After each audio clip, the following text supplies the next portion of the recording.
Évasion, libération, interprète piégé, il se passe plein de choses dans la cellule d'Édouard à Blois en 1943.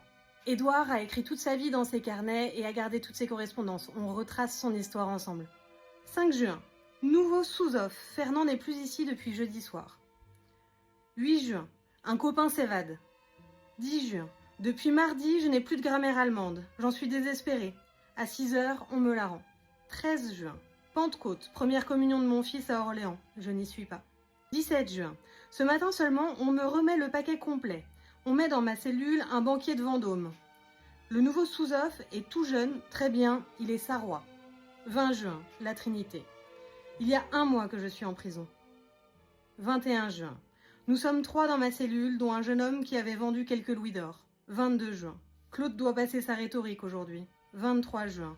Le jeune antiquaire est libéré. Il s'appelle Jean Barba. 17 rue Beauvoir, à Blois.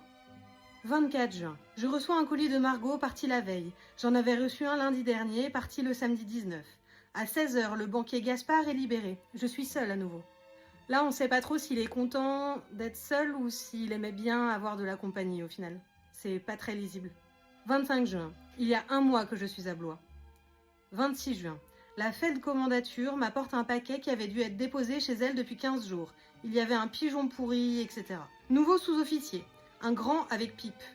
On met avec moi un interprète. Emprisonné. Je me méfie. 28 juin. À 11h30, je suis appelée à la Kriegsgericht, où je puis causer quelques minutes avec Margot. Je lui donne mon linge sale. Et si jamais dans vos familles vous avez entendu parler d'un gars qui se serait évadé en juin 43 de la prison de Blois, n'hésitez surtout pas à me le dire. Je suis curieuse de savoir comment il a fait et qui c'était. Et demain, je vais avoir besoin de votre aide pour décrypter un texte. À demain!